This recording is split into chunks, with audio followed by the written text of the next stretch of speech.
ሰላም አለይኩም ወራህመቱላሂ ወበረካቱህ። ውድና የተከበራችሁ የፈሪሃ ፋሚሊዎች እንዴት ናችሁ? ደህና ናችሁ? ሁሉ ሰላም መልካም።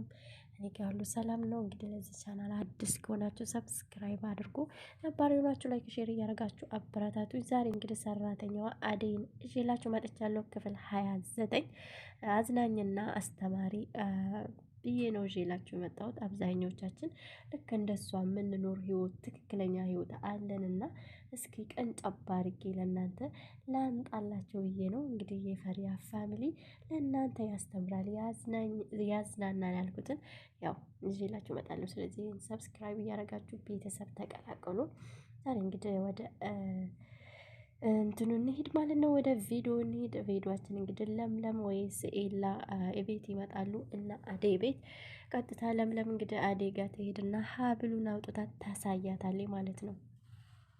እንዴ እስካሁን አንቺ ጋር ሆኖ ነው እንዴ እኔ እንደዚህ እያሰቃዩኝ ያሉት? በሱ ምክንያት እኮ ነው። ስለዚህ ኤላ እንስጠው ትላታለች። ለምለም አይ አይሰጠውም፣ ጅልነሽ እንዴ እንዴት እንደዚህ ታስቢያለሽ? እነሱ እኮ ይሄን ሰጠን ማለት እኮ ሌባ ብሎሽ ነው የሚያባሩሽ ከዚህ ቤት። ስለዚህ ጨዋታውን እንቀይርባቸው ትላታለች።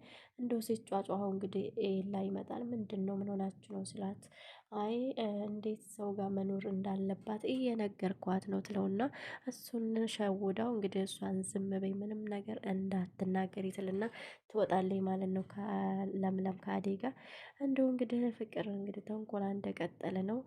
ሳሎኑ ላይ ትመጣና እንዳለ ወረቀቱን ብጭቅጭቅጭቅ አድርጋ ወይስ ቀዳዳ መሬት ላይ ትጥለዋለች ማለት ነው። መሬት ላይ ከጣሌ በኋላ አደይን ትጠራትና ነይ ጥረጊ ነይ አንሺ ትላታለች። እንዳለ እያነሳች እያለ ደግሞ እንዳለ ቤቱን ወልዊ ቤቱ ቆሽሿል።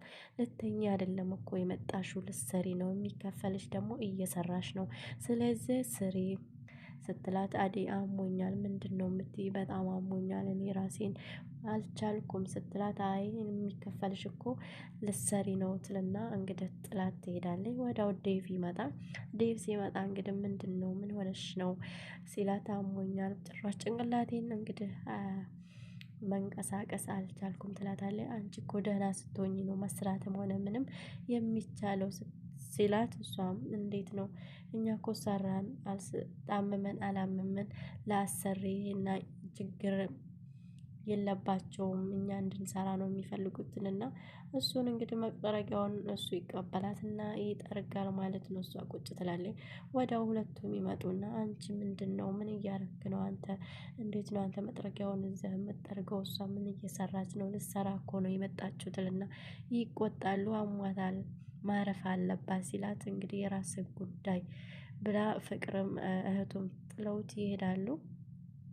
ወዲያው እንግዲህ ያው ፍቅር የተንኮል ጥግ በሏት። በቃ ከባድ ነው። አብዛኞቻችን እንደዚህ አይነት ህይወት ላይ የምንኖር ሰዎች አለን እና ምንም የሰው ልጅ እንደ ሰው ልጅ እንደማንቆጠርበት ጊዜ ላይ ነን እና ይሄ ድራማም ቢሆን ብዙ የሚያስተምር ነገር አለው ውዶቼ።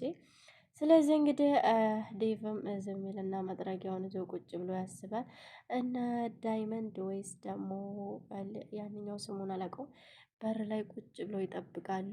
እችን ደግሞ ስታልፍ እንግዲህ ይገላመጧታል። እሷም ተሳድባ ትሄዳለች። ልካቸውን ፈልጉ እኩያቸው ምን ይመስላሉ እያለች ኤልዳ ጥላቸው ትሄዳለች። ወዲያው እንግዲህ ፍቅርን እየጠበቁ ነው ማለት ነው። ፍቅርም ስትመጣ በጥፊ ትለውና ዳይመንድን ታልፋለች ማለት ነው። እንግዲህ እነ ኤላ ቤት እየተመካከሩ ሄደው ይመካከራሉ። ሀብሉ ያለው ኤላ ቤት ነው። መቼም ከርፋፋ አደይ ጋር አይኖርም። ስለዚህ እዛ ሄደን እንፈልገው ይባባላሉ ማለት ነው። ይመካከራሉ። ፍቅርና ኤልዱ እኔ ምንም ይሁን እሷ ጋር የሚያለያይልኝ ነገር ይሁን እንጂ ምንንም አረጋለሁ ይሉና እርስ በርሳቸውም ደግሞ ይቧጨቃሉ ትንሽ ማለት ነው፣ ይጣላሉ። ከዚያም በኋላ ወደ ኤነላ ቤት እንግዲህ ስልክ እያወራ ነው። አባቱ ይደውልና እና እፈልግሃለሁ እማወራ ወይስ የምነግርህ ነገር አለኝ ይለዋል። ኤላም እንዴት አድርጌ እያለ እንትን እያለ ነው እንትና ሊሊ ወይስ ለምለም እንግዲህ እንዳትሄድ ምንድን ነው ደግሜ 7 ዓመት መጠበቅ አልፈልግም መድገም አልፈልግም እንዳትሄድ ብላ ስቅስቅ ብላ ታለቅሳለች። እሱም እንግዲህ እኔ ከቤተሰቤ ወይስ አባቴ ይጎዳብኛል፣ እኔ ከነሱ አምር አልወጣም፣ እናቴ ያማታል፣ ስለዚህ እናቴን እንድትጎዳብኝ አልፈልግም እሄዳለሁ እያለ ይከራከራሉ። እንዲሁ እንግዲህ ደግሞ እነ ፍቅር ቤት ኤልዳ እንግዲህ ምን ሆነች ነው ብላ ፍቅርና ኤልዳ ያው ቀምረዋል ዴቭንና አደይን ለማለየት መቼም ያልማያረጉት ነገር የለም። ልታንቀኝ ነበር አንቀኝ ነበር ፍቅር ባትመጣ ገላኝ ነበር እና ከዚህ በኋላ እችን ልጅ እኮ በጣም አቀበጥካት ትልና ፍቅር እንግዲህ ጨማምራለህ እሱ ትምለዋለች። እሱም የምር መስሎት እንግዲህ በጣም ያዝናል፣ በጣም ይናደዳል። ወዲያው ደግሞ እንግዲህ ኤልዳ ትሄድና አደይ ጋር ከዚህ በኋላ ከወንድሜ ጋር ራቂ፣ ወንድሜን መቀመጫ ማሳጫ አሳጣሹ፣ እሱ ወይኔ ወይ እሷ ትወጣለች፣ ከዚህ በኋላ በግድ ፍቅር እያለች እያስቸገረች ነው ብሎሻል። ስለዚህ እሱ ራቂ ትልና ታመጫጭቃትና ትወጣለች።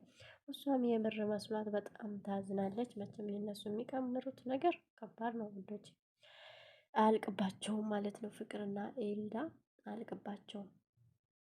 ለምለም እንግዲህ እያለቀሰች ነው። ዴቭ በመሄዱ በጣም አዝናለች፣ በጣም ተከፍታለች። በጣም ከባድ ነው እንግዲህ የሚወዱትን ሰው ጥለው መሄድ። በስንት ጊዜ ያገኘችውን ጥላም ለመሄድ ስላሰበ በጣም አዝና እየለመነች ነው። ወዲያው ድንገት እንግዲህ በር ሳትቆረቁር ኤልዳ ትመጣለች። ምክንያቱም ፍቅር ጋር የቀመሩት ቀመር ስላለ ማለት ነው።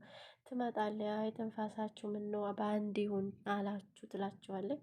ስለዚህ እነሱ ምንድን ነው አንቺ ሳትደውይ ወይ ሳትቆረቁሪ እንዴት ነው የምትመጪው? ይላትና ያመነጫጭቃታል ኤላ። እንዲያው እንግዲህ አደይ ታማለች። እንግዲህ ነይና ትፈልግሻለች፣ የምታወራሽ ነገር አለ ወይ እንዛዜ ነው የሚባለው እሱ ልነግርሽ ትፈልግ ይሆናል። እንግዲህ ጠርሙዝ ላይ ስለሆነች ነይ ትላታለች።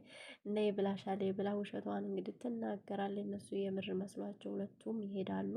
እየሄዱ እያለ መንገድ ላይ እንግዲህ ድንገት ስልኩን ይረሳዋል ኤላ። እነሱ ሁለቱም እንግዲህ ተመካክረው ስለነበረ ፍቅር መታለች ወደ ቤት። ሁለቱም ቤቱን ምስቅልቅሉን እያወጡት ነው ማለት ነው። ገብተው ምስቅልቅሉን እያወጡት ነው። ልብሱ ምኑ ሳይቀር እየፈተሹ ነው። ድንገት እንግዲህ እሱ ስልክ ስለረሳ ወደ ቤት ሲመለስ በሩን ሲከፍት ድንገት አገኛቸው ማለት ነው እየፈተሹ። እና ውድ ተመልካቾቼ መጨረሻው ይሄን ይመስላል። ለዚህ ቻናል ግን አዲስ ከሆናችሁ ሰብስክራይብ አድርጉ። ፊልም ወይስ ድራማ አብዛኞቻችን የምንኖረው ህይወት ነው፣ በሰው ሀገርም ሆነ በሀገራችንም። ያው ምን አንዳንድ ጊዜ ሀገራችን ላይ ይብሳል ነው የምለው። ምክንያቱም የሰው ሀገር አረቦች ያውም እንደኛ ሰው ክፉ አይደሉም። በነገራችን ላይ ክፉ አይደሉም። የኛ ሰው ወይስ የኛን ኢትዮጵያ አሰሪ ብታዩ ስንቶቻቸው ናቸው በቃ አንገታቸውን ደፍተው እያለቀሱ። አንድ ያውም ታስታውሳላችሁ ልብሴን ሰረቀኝ ብላ በየሶሻል ሚዲያ ስትለቅ የነበረው እና የሀገራችን በጣም ነው የሚብሰው። ስለዚህ እነሱ ድራማም እየሰሩ ቢሆንም ግን አብዛኞቻቸው ደግሞ በዚህ ህይወት የሚኖሩ አሉ። እንግዲህ ዴቭ እና አደይም እንግዲህ እውነቱን አውቃል፣ እነሱ እየተጫወቱባቸው እንደሆነ አውቋል ማለት ነው። ይቅርታ እንደምታደርግለት ተስፋ እናደርጋለን አደይ የኛ ጀግና። ስለዚህ ይሄን ይመስላል የዛሬው ቪዲዮ። ከወደዳችሁ ላይክ ሼር አድርጎ አበረታቱኝ። አሰላሙ አለይኩም ወራህመቱላሂ ወበረካቱ።